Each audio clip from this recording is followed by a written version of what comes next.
Gracias, Padre. Gracias por permitirnos abrir tu palabra.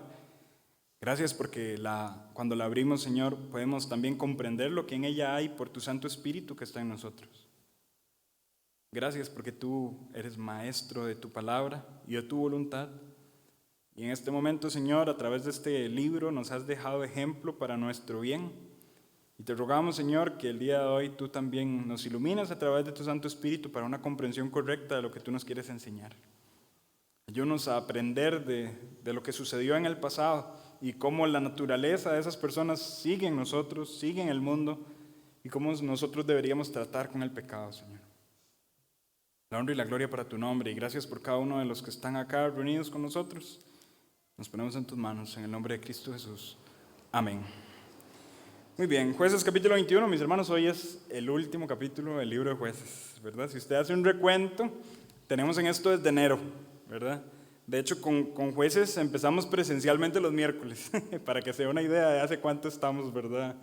En este libro. Es precioso poder estudiar así, aunque obviamente no tenemos todos los miércoles porque han habido cultos de oración y etcétera, pero sí tenemos pues 26, ¿verdad? Semanas en las que hemos dedicado el estudio a este libro, ¿verdad?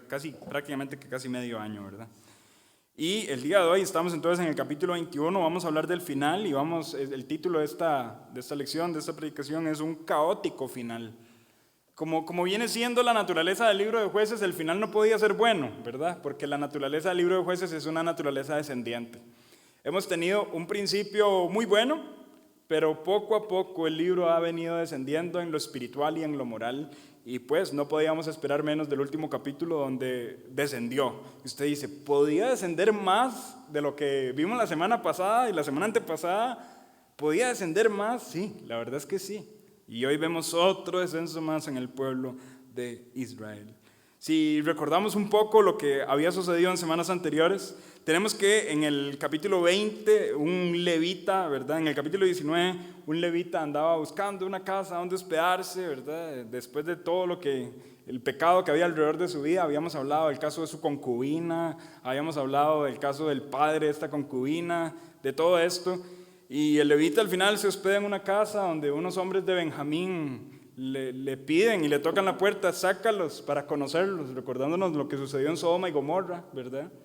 Al final ocurre un hecho desastroso donde la concubina de este hombre levita es entregada por el dueño de la casa a estos hombres, quienes abusan de ella y la matan, cometiendo un pecado atroz, ¿verdad? Después de este pecado, este hombre lleva el cuerpo de su concubina a su casa, lo corta en 12 pedazos y lo envía por todo Israel como una señal de luto y de queja y de protesta. Israel nunca antes había visto algo así. Convocan una asamblea. En esta asamblea que convocan, llegan a la conclusión, una asamblea que ocurrió en un lugar llamado Mizpa, que hoy va a salir una referencia a este lugar. Convocan en esa asamblea una solución, ir a pedirle a la tribu de Benjamín que entreguen a estos hombres que hicieron este gran mal, pero la tribu de Benjamín se rehúsa a hacerlo y más bien declara la guerra a todo el resto de Israel. Viene una guerra donde ocurre una gran matanza, tanto para las personas de la tribu de Benjamín como las personas de otras tribus. Al final, el resto de las tribus salen victoriosas y solo sobreviven, ¿se recuerdan cuántos benjaminitas?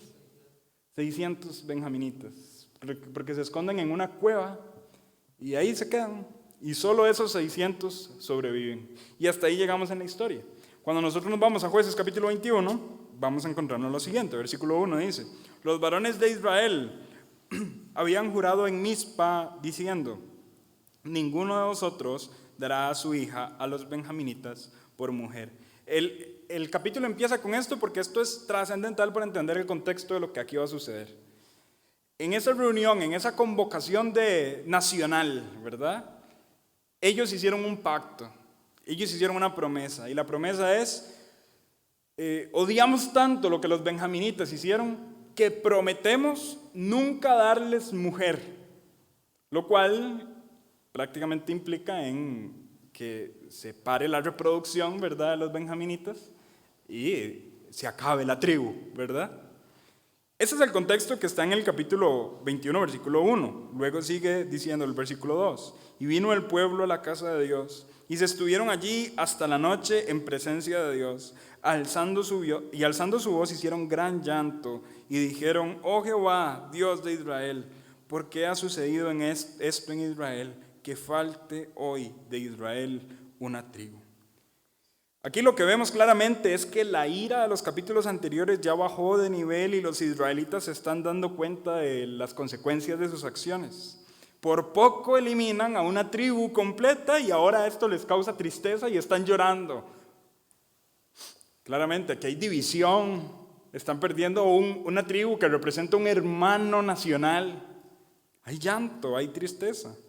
Sin embargo, en el capítulo de hoy vamos a observar cómo ellos buscan una solución, pero la solución a este contexto es más caótica que el contexto mismo. Por eso le llamamos un caótico final, ¿verdad?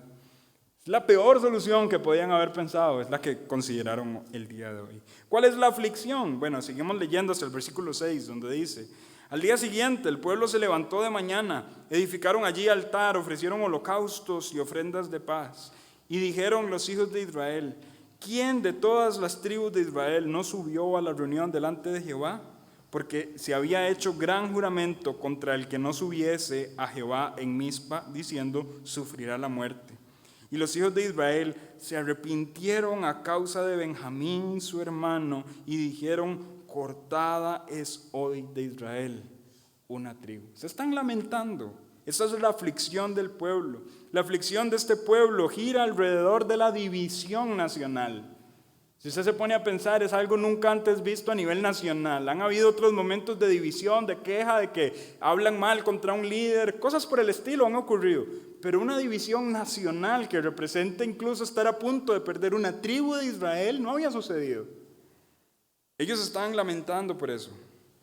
Sus ofrendas son un lamento por la ausencia de una tribu. Sin embargo, hermanos, sepamos leer este capítulo entre líneas, sepamos leer las emociones que están detrás de este capítulo, porque parece que su lamento es más por una situación nacional que por una situación espiritual. Usted no ve a Israel llorando por arrepentimiento. Usted ve a Israel llorando y orando y dando ofrendas por la situación del contexto nacional, por cómo están las cosas terrenalmente hablando. ¿Me voy a entender con esto, mis hermanos? Cuando nosotros sabemos leer las emociones de lo que aquí están expresando, nos damos cuenta que un arrepentimiento genuino no es lo que se observa. Lo que se observa es un lamento por el contexto terrenal. Precisamente por esa razón, ellos buscan en sus propias fuerzas una solución terrenal. Y ya más adelante vamos a ver eso. Para esto, Mateo 6, versículo 33 es un versículo que deberíamos tener en mente. ¿Se recuerdan? Es un texto muy famoso. Buscad primeramente el reino de Dios y su justicia. Todas las demás cosas serán añadidas. Ese versículo está en un contexto donde habla de el afán y la ansiedad por conseguir, por obtener cosas. Ese versículo nos recuerda cuán prioritarias deben ser las cosas de arriba por encima de las cosas de la tierra. No obstante, Israel está pensando en su situación terrenal más que en su condición espiritual. Si analizamos a Israel en este momento, comparándolo con Mateo capítulo 6, versículo 33, ellos no están buscando primeramente las cosas de Dios. Aunque estén orando, aunque estén dando ofrendas, aunque estén unidos, lamentándose con otros, no están buscando primeramente el reino de Dios. Ellos están lamentando por cosas terrenales. Se me parece mucho a nosotros cuando oramos y decimos y nos sentimos satisfechos por la cantidad de tiempo que oramos, pero nuestra oración estuvo llena de un contenido terrenal. Hermanos, seamos sinceros. Bueno, o soy solo yo el sincero, que a mí me pasa muchísimo. Y cuando me doy cuenta orando, digo: Señor, pero le estoy orando solamente por cosas sin sentido, por cosas terrenales, por cosas que cuando usted venga no van a tener ningún provecho en la eternidad. Y a veces invierto tanto tiempo de mi oración en eso. Este es el Israel. Ese es Israel. Están dando ofrendas, están lamentándose, están llorando, están orando, pero por cosas completamente terrenales, enfocándose en el contexto nacional. Eso los llevó, como dije anteriormente, a buscar una solución terrenal en medio de esta situación. Israel estaba pensando en su situación terrenal más que en su condición espiritual. Por tanto, siguiendo la línea del contexto de Mateo 6:33, que habla acerca del afán y la ansiedad por obtener cosas, por tanto, se afanaron en buscar una solución de acuerdo a una sabiduría terrenal. Mis hermanos, vean lo interesante. Cuando nosotros pensamos primeramente en el reino de Dios, buscamos soluciones a una manera de Dios, de una manera espiritual. Pero cuando nosotros estamos pensando más en lo terrenal, nuestras soluciones van a ser también terrenales. Acompáñenme un momento a Santiago capítulo 3. Este fue un texto que pues hace algunos meses atrás Pastor Mike predicó. Y es un texto, Santiago capítulo 3, es un texto precioso que nos habla acerca y confronta los dos tipos de sabiduría, la sabiduría terrenal y la sabiduría celestial. Santiago capítulo 3, versículos 13 al 18. Dice así: ¿quién es sabio y entendido entre vosotros? Muestre por la buena conducta sus obras en sabia mansedumbre. Pues si tenéis celos amargos y contención en vuestro corazón, no os jactéis ni mintáis contra la verdad. Porque esta sabiduría no es la que desciende de lo alto, sino terrenal, animal, diabólica. Porque donde hay celos y contención, allí hay perturbación y toda obra perversa. Vean que la solución de la sabiduría terrenal, animal, diabólica es una solución perversa. Pero siga leyendo el versículo 17. Pero la sabiduría que es de lo alto es primeramente pura, después pacífica, amable, benigna, llena de misericordia y de buenos frutos, sin incertidumbre ni hipocresía. Y el fruto de justicia se siembra en paz para aquellos que hacen la paz. ¿Notaron la solución a los problemas con sabiduría celestial? Es completamente diferente, es pura, es pacífica, es amable, es benigna. Esa sabiduría viene del cielo, viene de lo alto. No es una sabiduría diabólica. Bueno, vamos a seguir leyendo capítulo 21 de Jueces. Y ustedes van a determinar qué sabiduría actúa aquí. Si una sabiduría diabólica, terrenal, animal, o una sabiduría de lo alto, celestial, espiritual. Vamos a ver cuál es la solución que el pueblo inventa, ¿verdad? Versículo 7. Antes de ir a leer el versículo 7, recuérdense que el versículo 5 hubo una pregunta. Ellos se preguntaron en medio de su queja y de su lamento, ¿quién de todas las tribus de Israel no subió a la reunión de Jehová? Era una reunión nacional y ellos andan buscando quién no subió. Este detalle es importante, ¿verdad? Guárdenlo ahí en su mente. Versículo 7. ¿Qué haremos en cuanto a mujeres para los que han quedado? Tenemos 600 benjaminitas. Si no tienen mujeres, la tribu de Benjamín desaparece. ¿Qué haremos en cuanto a los benjaminitas que han quedado? Bueno, esa es la pregunta. ¿Qué vamos a hacer? Dice, nosotros hemos jurado por Jehová que no les daremos nuestras hijas por mujeres. Y dijeron, ¿hay alguno de las tribus de Israel que no haya subido a Jehová en Mizpa? De nuevo, lo están preguntando. ¿Se recuerdan cuando estábamos en Mizpa, hicimos esa promesa? ¿Hubo alguien que no estuvo ahí? Y hallaron, dice el versículo 8. Hallaron que ninguno de Jabes Galaad había venido al campamento, a la reunión. Y noten la sabiduría diabólica, como empieza a ejecutarse. Porque fue contado el pueblo y no hubo allí varón de moradores de Jabes Galaad. Entonces la congregación envió allá a 12,000 hombres de los más valientes y les mandaron diciendo, id y herid a filo de espada a los moradores de Jabes Galaad, con las mujeres y niños. Estamos hablando de israelitas. Estamos hablando que acaba de terminar una guerra civil y están mandando a pelear otra vez contra otra región israelita y matar a los hombres y a las mujeres, pero no todas las mujeres. A las mujeres, y ya vamos a ver cuáles, el versículo 11. Pero haréis de esta manera, mataréis a todo varón y a toda mujer que haya conocido ayuntamiento de varón, o sea, casadas o que hayan tenido relación con otro hombre. Versículo 12. Y hallaron de los moradores de Jabes Galaad 400 doncellas, mujeres que no habían conocido varón, ¿verdad? Y las trajeron al campamento de Silo, que está en la tierra de Canaán. ¿Notan la estrategia? ¿Quién no estuvo en Mizpa? ¿Quién no hizo la promesa? A ellos. Entonces no pasa nada, porque ellos no prometieron nada. Pero obviamente, voluntariamente no nos van a dar a las mujeres, entonces matamos a los hombres, a las mamás, a los papás, a las mamás, y nos llevamos a las doncellas, a las jovencitas, para darle mujeres a los de Benjamín. Hermanos, ¿calza esto con una sabiduría de lo alto? No, no es pura, no es pacífica, no está llena de buenos frutos. Recuperar a Benjamín como tribu. Para recuperar a Benjamín como tribu se requiere mujeres para los 600 sobrevivientes. El obstáculo es una promesa pronunciada en Mizpa referente a no dar mujeres para los benjaminitas. Y la pregunta que nos tiene acá es entonces cómo se habrían de reproducir sin recibir mujeres de sus compatriotas. Y la solución propuesta es robar mujeres. Robar mujeres. Lo hicieron en esto que acabamos de leer en Jabes Galaad.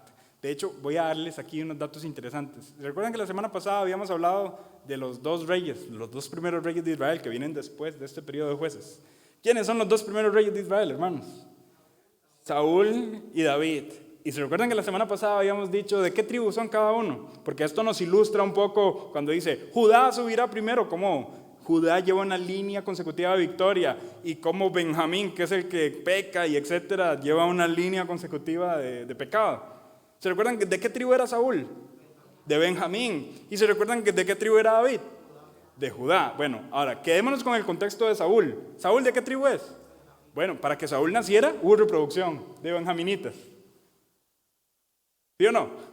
Porque habían quedado solo 600 hombres. ¿Saben cuál fue la primera obra de Saúl siendo rey? Cuidar, proteger y hacer paz para el pueblo de Jabes Galaad. Él estaba muy preocupado por ese pueblo. Y de hecho su intención fue ir, buscar y hacer paz para el pueblo de Jabes Galaad. Esto nos ayuda a nosotros a intuir algo. Saúl tenía un respeto por la tierra de su madre. Porque, sin duda alguna, la madre de Saúl tuvo que haber sido de Jabes Galaad. ¿Me voy a entender, hermano? Y ahí está. Es triste que esto haya sucedido, pero así lo hicieron. Fueron a Jabes Galaad, decidieron tomar de ellos mujeres, ya que fueron los únicos ausentes en la reunión de Mizpa. Por tanto, ellos no eran considerados como quienes prometieron delante de Dios no dar mujeres para los benjaminitas.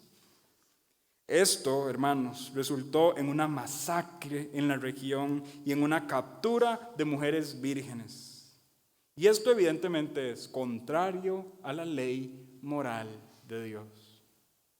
No robarás, no matarás. No cometerás adulterio. Y podemos seguir.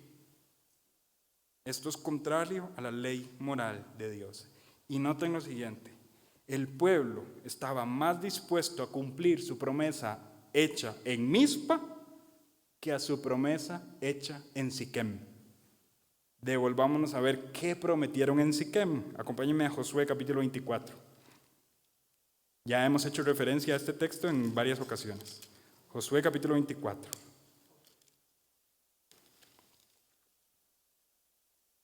Josué capítulo 24,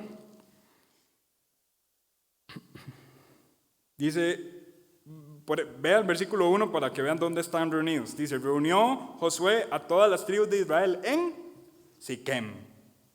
Y ahora vamos a leer el versículo 24. Y el pueblo respondió, después de un discurso hermoso de Josué, ¿verdad? Y el pueblo respondió, a Jehová nuestro Dios serviremos y a su voz obedeceremos. Entonces Josué hizo pacto con el pueblo el mismo día y les dio estatutos y leyes en Siquem. Vean, hermanos, esto es hipocresía. Y se recuerdan que la sabiduría terrenal, diabólica, es hipócrita. Esto es hipocresía. Están siendo obedientes al pacto de Mizpa, donde dijeron, no le daremos mujer a los benjaminitas, pero están pasando por alto el pacto de Siquem, donde dijeron, a Jehová nuestro Dios obedeceremos.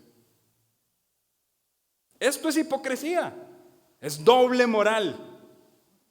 Y el pueblo de Dios está contento con ello. Eran hombres de palabra, entre comillas, terrenalmente hablando, pero eran desobedientes en cuanto a lo espiritual. Y cuidado que nosotros seamos así. Que seamos de palabra cuando se tratan de cosas terrenales, pero cuando se trata de cosas espirituales, seamos desobedientes y flexibles. Cuidado, hermanos. Pregunto, ¿era la única solución ir a Jabes Galaad y robar mujeres y matar a todo el mundo? ¿Era la única solución? Pensemos, ¿cuál era otra posible solución?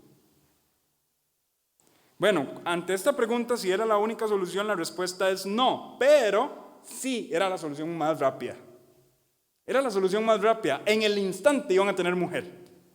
Era la solución más rápida. El deseo de soluciones instantáneas a nuestros problemas puede causar conductas pecaminosas como medios. Repito eso. El deseo de soluciones instantáneas a nuestros problemas puede causar conductas pecaminosas como medios. Hermanos, tenga cuidado si usted quiere que sus problemas se solucionen ya. Y usted está haciendo todo lo posible para que se solucione ya. Tenga cuidado, porque en la desesperación usted puede buscar medios carnales y terrenales y pecaminosos. Muchas veces, en medio de esos problemas que no se solucionan, aprendemos lo que es la paciencia. Aprendemos a esperar en Dios.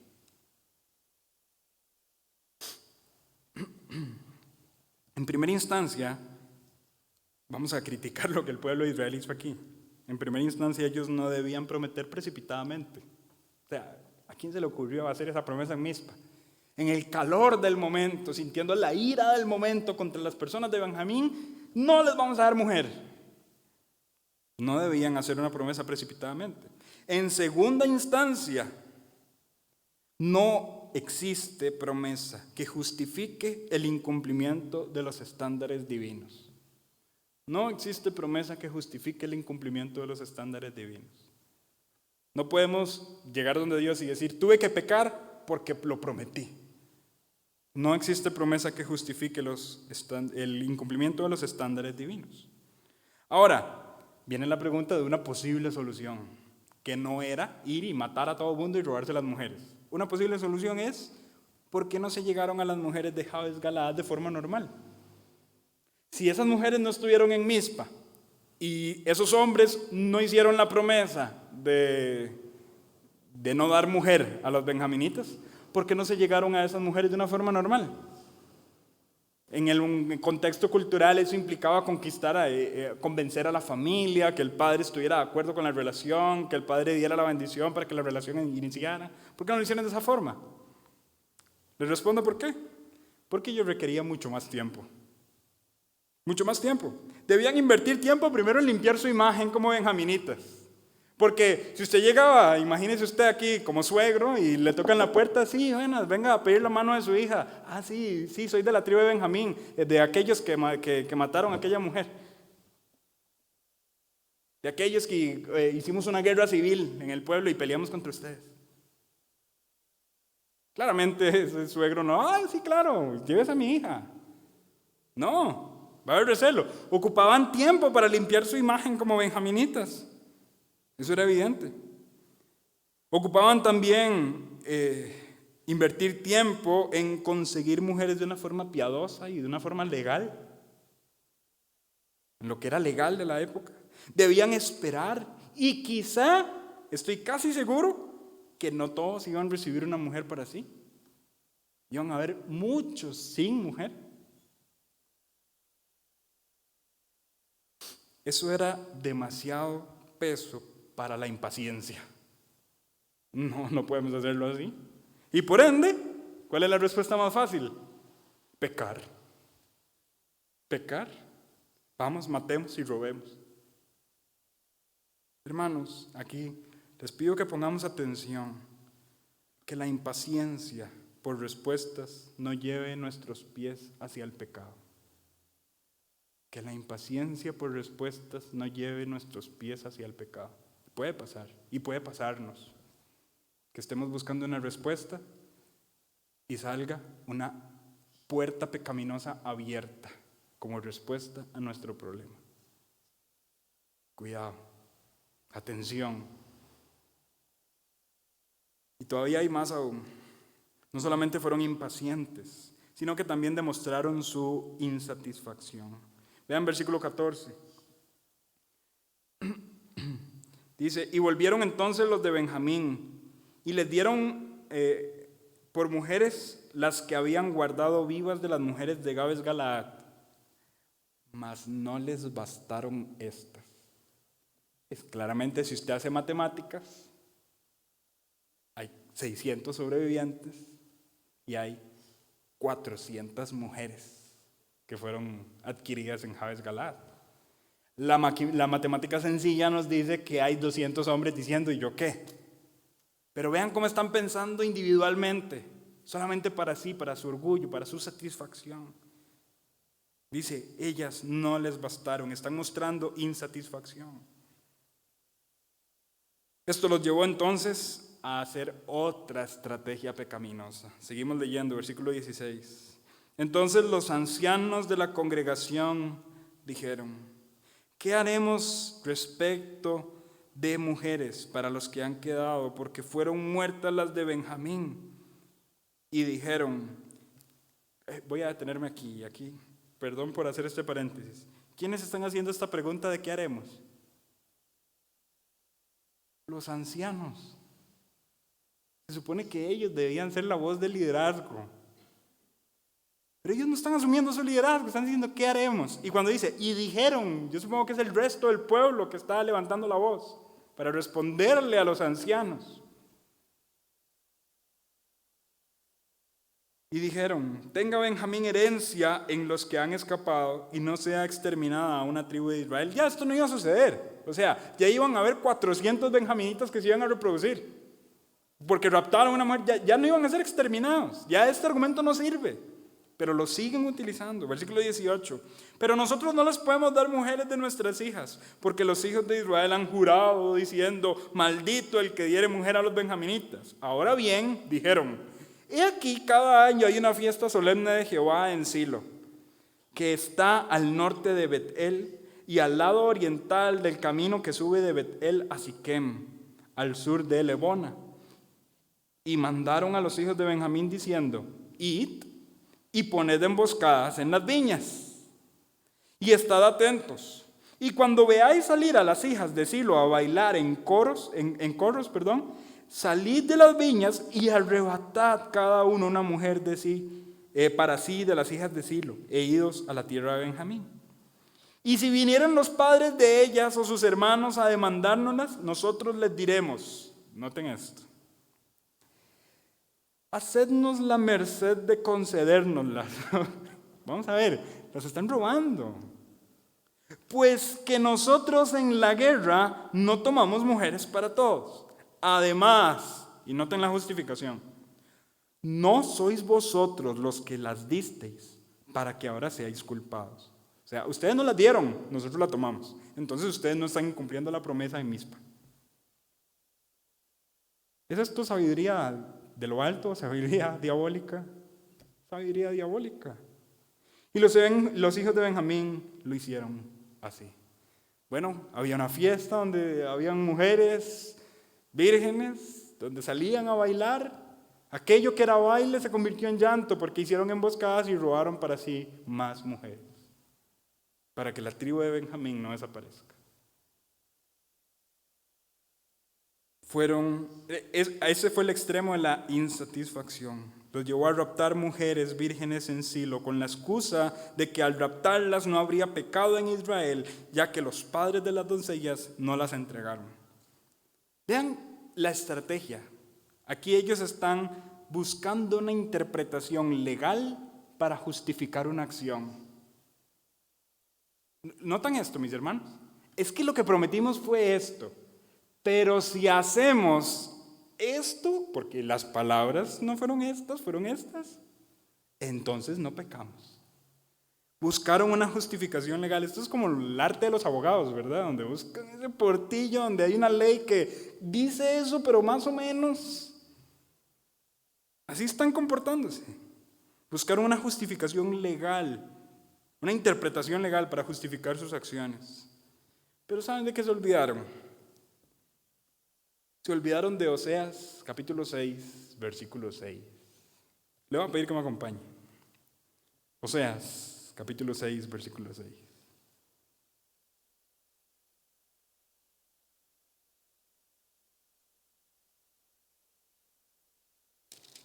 Dice, porque misericordia quiero y no sacrificio, y conocimiento de Dios más que holocaustos. ¿Cuál es el principio que está dentro de este versículo? Ustedes se están preocupando por cumplir la ley al pie de la letra. Yo quiero más que eso. Yo quiero misericordia, yo quiero que ustedes me conozcan. El fin de un holocausto es que Dios sea conocido. No que ellos cumplan al pie de la letra con cómo cortarle el pie al sacrificio y cómo despellejarlo. No, es que esos detalles no son tan importantes como conocer al Dios que está detrás de ese simbolismo. Como la misericordia que está detrás siendo expresada por un Dios que limpia los pecados por medio de la sangre derramada. Esas palabras que acabamos de leer en Oseas, mis hermanos, ¿se le hacen conocidas? Misericordia quiero, mas no sacrificio. Conocimiento de Dios, más que holocausto. ¿Se le hacen conocidas esas palabras? Jesús las citó, y les voy a pedir que me acompañen al contexto donde Jesús citó esto. Mateo capítulo 12. Mateo capítulo 12, también lo citó en Mateo capítulo 9, pero vamos a leer Mateo capítulo 12. Versículos del 1 al 7. Mateo 12, del 1 al 7, dice, en aquel tiempo iba Jesús por los sembrados en un día de reposo. Era sábado, sí. Jesús era judío, sí. Jesús tenía que guardar el día de reposo, sí, era judío. ¿Pero qué hizo Jesús? Simple y sencillamente, ¿qué fue lo que hizo en un día de reposo? Dice, y sus discípulos tuvieron hambre. Y comenzaron a arrancar espigas y a comer. El problema es que la tradición judía dice que esto es trabajo y que en el día de reposo no se trabaja. Por tanto, utilizaron esto como algo para acusar a Jesús de pecador. Cuando en realidad el mandamiento del día de reposo no significa esto. Versículo 2 dice, viéndolo los fariseos le dijeron, he aquí, tus discípulos hacen lo que no es lícito hacer en el día de reposo. Nosotros sí cumplimos al pie de la letra el mandamiento. Tus discípulos no. Eso es lo que le están diciendo. Versículo 3. Pero él les dijo, ¿no habéis leído lo que hizo David cuando él y los que con él estaban tuvieron hambre? ¿Cómo entró a la casa de Dios y comió los panes de la proposición que no les era lícito comer ni a él ni a los que con él estaban, sino solamente a los sacerdotes? ¿O no habéis leído en la ley cómo en el día de reposo los sacerdotes en el templo profanan el día de reposo y son sin culpa? Pues os digo que uno mayor que el templo está aquí. Y aquí viene. Y si supieses lo que significa misericordia quiero y no sacrificio, no condenarías a los inocentes, porque el Hijo del Hombre es Señor del día de reposo. ¿Lo notaron, hermanos? El principio de la ley del día de reposo era que Dios y su misericordia fuesen conocidos. Pero los fariseos agarraron esa ley y la interpretaron en el sentido de esta palabra significa esto, esta palabra significa aquello y tenemos que cumplir palabra por palabra, y se olvidaron del principio del mandamiento, de la misericordia y el conocimiento de Dios. Hermanos, es exactamente lo que está sucediendo en Jueces. Ellos están agarrando una promesa y diciendo, la promesa era que no les daremos mujer, pero ¿y si las tomamos? No estamos incumpliendo el mandamiento. Ay, hermanos, me temo que eso es también normal en el cristianismo moderno. donde justificamos nuestras acciones pecaminosas olvidándonos de los principios bíblicos. Ay, no, pero este versículo no significa esto. Entonces sí, esto sí se puede, y yo sé que estoy siendo conducido a una práctica pecaminosa. Ay, no, pero es que en el tiempo de Jesús tomaban vino. Entonces nada tiene de malo ir a un bar. Hermanos, nos sentimos satisfechos, en serio, con tomar la Biblia de la forma en la que estas personas en Jueces lo hicieron para justificar nuestras acciones. Pero es tan normal hoy en el cristianismo. Cuidado, hermanos. No nos olvidemos que la Biblia, más que una enciclopedia, es un libro de principios. Dios no quiere simple y sencillamente que el día de reposo sea guardado. Dios se dio a conocer a través del día de reposo como un Dios misericordioso, como un Dios clemente, como un Dios bondadoso. Dios se dio a conocer a través del mandamiento. El mandamiento como tal es una expresión de lo que Dios es, pero no sustituye a Dios mismo, porque el Señor es Señor incluso del día de reposo. Cuidado, porque, y se los digo muy sinceramente, yo he notado que esto es una tendencia del cristianismo moderno. Justificar sus acciones pecaminosas por medio de textos entendidos de una manera literal, entre comillas.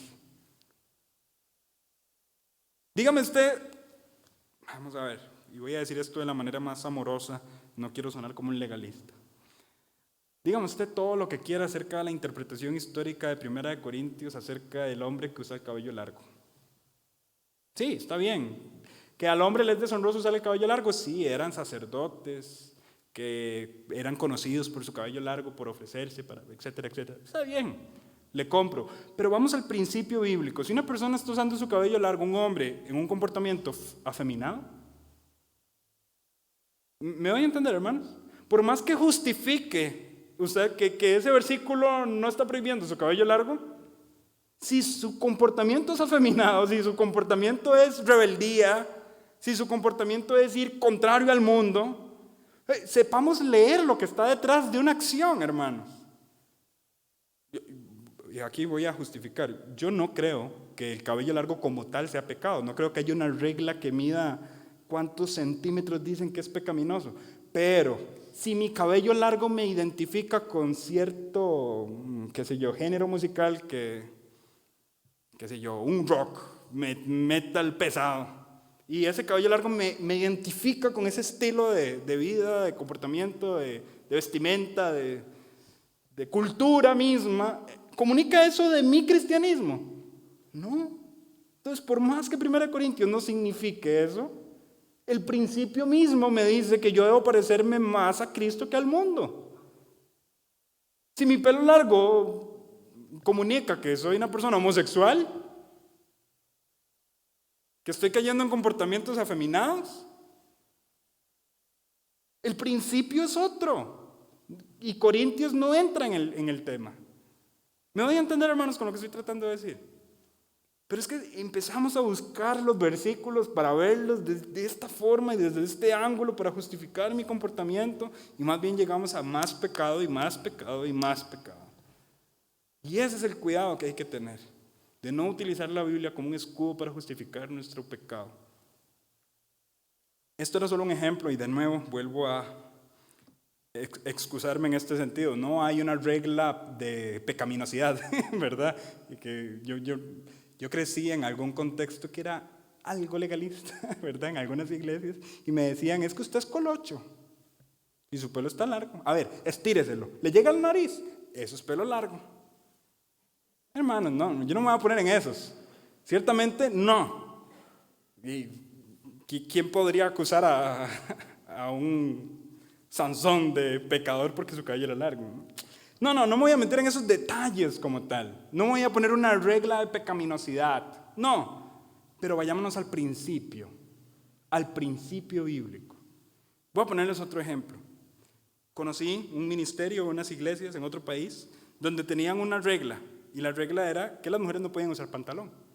¿verdad? De hecho, un pastor muy enfáticamente dijo que las mujeres que usaban pantalón eran, y perdón la palabra, eran rameras, ¿verdad? En una predicación lo dijo. Claramente es escandaloso para un contexto de iglesias que no creen eso. Y lo creían, lo practicaban. Y tenían incluso reglas. Y les decían a las muchachitas, si se arrodillan y la enagua no toca el suelo, no es apropiada.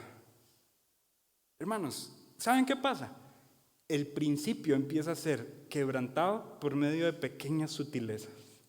Entonces ya las muchachas empezaban, no, sí, llegan más a las rodillas, pero le abrían toda una tira, ¿verdad?, a la enagua. O empezaban a jugar con las reglas, empezaban a que cuando venía una líder se la bajaban, y cuando venía la otra se la subían, empezaban a jugar. ¿Qué es lo que está pasando ahí? El principio que está en el corazón, el principio de adentro. Por más cubierta que esté la rodilla de esa señorita, si su principio, si su corazón es pecaminoso, ella va a buscar los métodos para justificarse por medio de la ley de que mi rodilla llega al piso cuando me arrodillo, mi enagua llega al piso cuando me arrodillo, pero al mismo tiempo utilizarlo como una expresión de pecado. ¿Me doy a entender, hermanos? El ser humano es así. Vamos a buscarlo. Por eso hay que tener cuidado en la forma en la que nosotros interpretamos el mandamiento. Nos podemos equivocar seriamente. Y yo puedo seguir aquí con ejemplos, ¿verdad? Dado el contexto en el que crecí, ¿verdad? Por muchos años me dijeron que la batería era pecado, ¿verdad? Charlie, sorry, ¿verdad? El pecador de la reunión.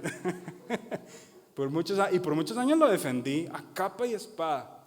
Yo era de esos que no, sin batería. La adoración al Señor debe ser santa, solemne y pura. Pero ¿qué pasa? Viene una persona a cantar un canto especial y pone una pista.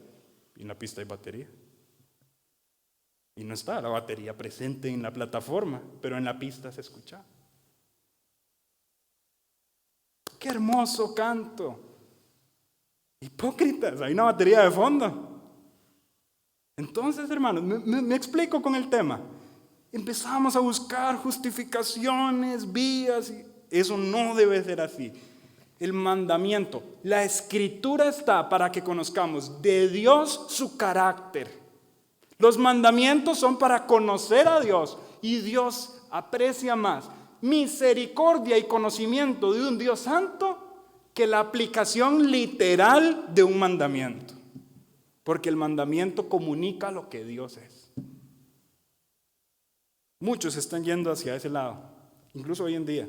Personas que por ser ortodoxamente buenos cristianos están diciendo, no hay que cantar cosas que no sean salmos, no hay que usar instrumentos en la adoración, la mujer no puede usar pantalón, el hombre no debe venir a la iglesia sin corbata.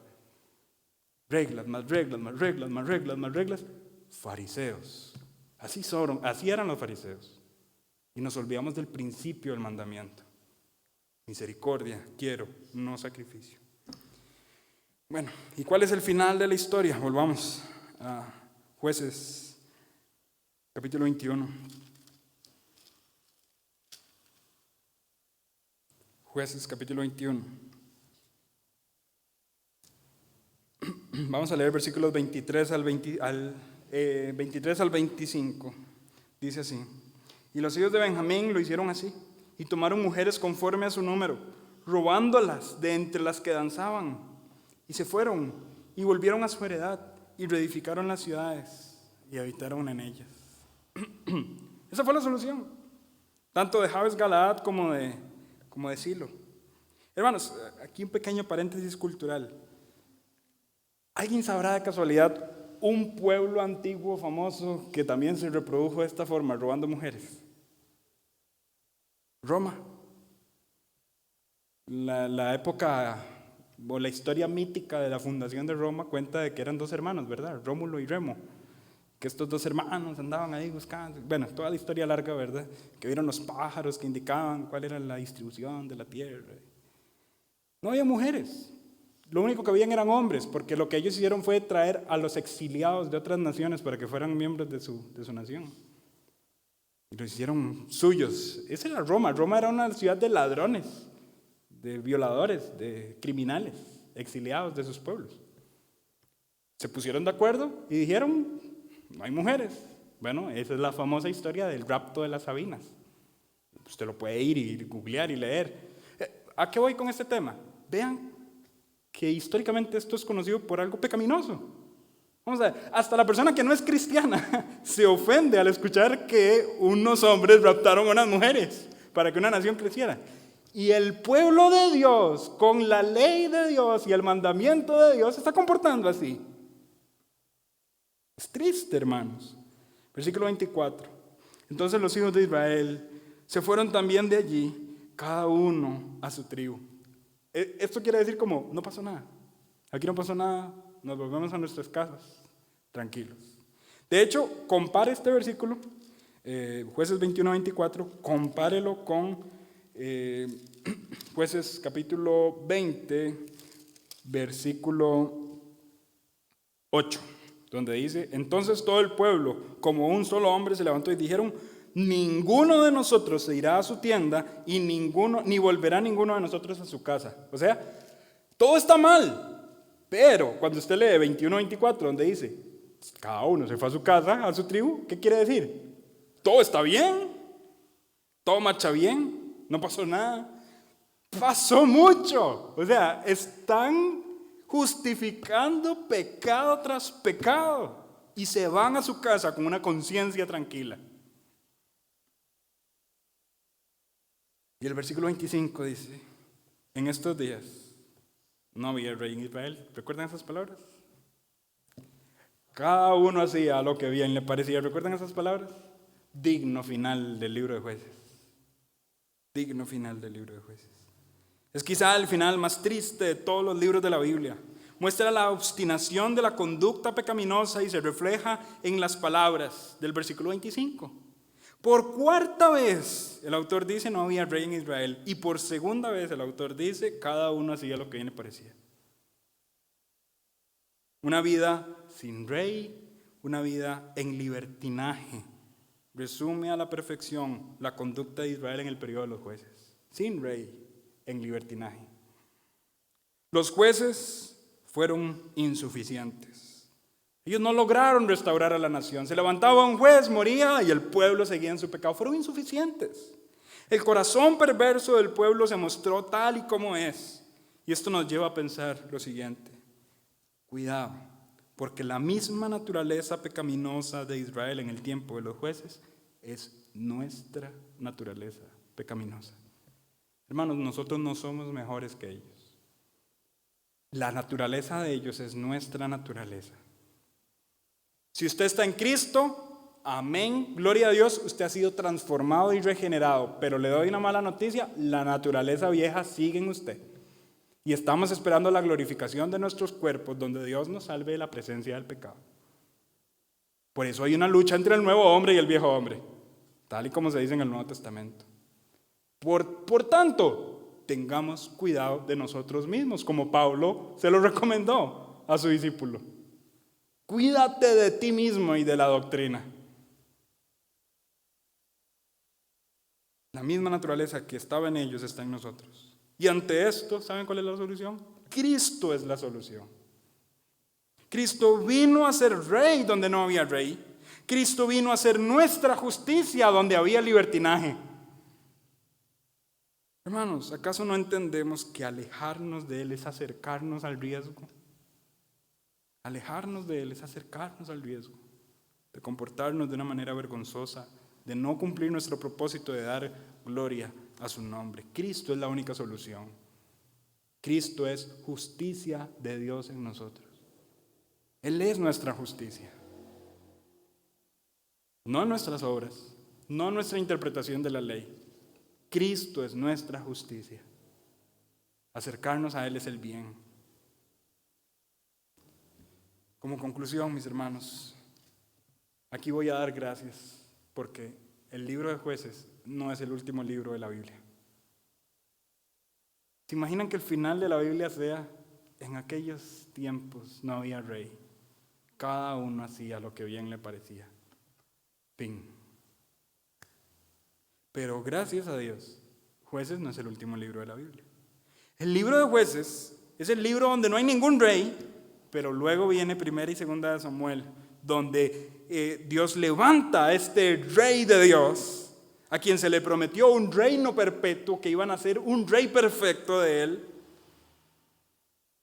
Jueces es un capítulo trágico en la historia, pero el rey perfecto vino, nació, murió, fue sepultado, resucitó y está sentado a la diestra de Dios. Hay rey. Hoy, y se lo digo hermano, hoy hay rey. Está sentado a la diestra de Dios. Este rey volverá y reinará completa y perfectamente sobre la tierra. Cuando nuestra perspectiva es sombría, recuerde que Dios no ha terminado la historia. Usted dice, ay, vea, es que todo lo que pasa, cada quien hace lo que quiere. La historia no ha terminado. Hay un pastor que cuenta una anécdota. Dice que él tiene un amigo que él está involucrado en el baloncesto profesional y que a este amigo suyo le gusta ver los juegos en los que su equipo ganó, ¿verdad? Pues vean como ese orgullo. Repite esos juegos donde su equipo ganó. Es como que nosotros veamos el mundial, ¿verdad? Otra vez. Estemos sufriendo, pero no, porque sabemos el final. Dice, en la anécdota dice que aún en los momentos más difíciles del juego, el equipo va perdiendo, este amigo suyo dice, puede relajarse frente al televisor, porque él ya sabe cómo va a terminar el partido. Él concluye lo siguiente: hay días en que el pueblo de Dios ve un mundo caótico, una nación dada a la avaricia y a la violencia, una iglesia débil y dividida, y se preguntan si vale la pena caminar con Dios y hacer su voluntad. Cuando eso suceda, recuerda que el pueblo de Dios sabe cómo va a terminar. El libro de Jueces no es la última entrega, el libro de Apocalipsis lo es. Y Dios nos asegura que la justicia triunfará, el mal será juzgado y la fe será recompensada. Apocalipsis no termina como termina Jueces. Apocalipsis termina con Dios reinando. Pastor Mike contaba una anécdota de una persona un viejito, que estaba leyendo Apocalipsis en una banca y se le sientan dos seminaristas de un seminario bíblico, ¿verdad? Y ven al viejito en la banca sentado leyendo Apocalipsis. Y estos seminaristas con este orgullo teológico le dicen, ¿entiende usted Apocalipsis? Y el Señor le dice, sí. A ver, explíquenos. Muy sencillo, al final ganamos. Hermanos, ya al final de la historia está escrito. Hay victoria para todos los que estamos en Cristo Jesús. Abracemos esta victoria, seamos luz en medio de un mundo caótico y en tinieblas.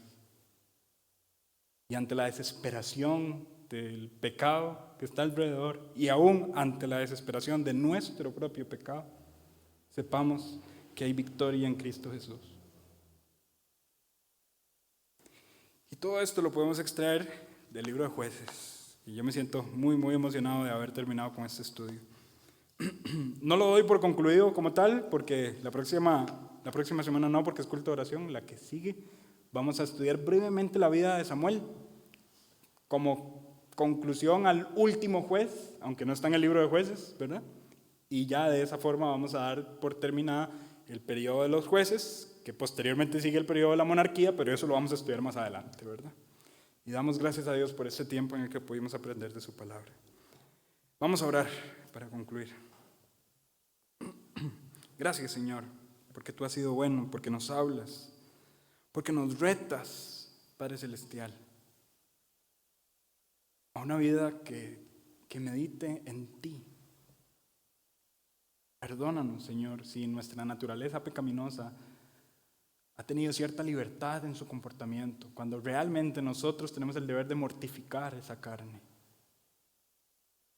Ayúdanos, Señor, a ser hijos tuyos que se comporten con la sabiduría que viene de lo alto, no con la terrenal ni diabólica, sino con la sabiduría que viene del cielo, que viene de ti, Señor. Esa sabiduría que muestra tus frutos.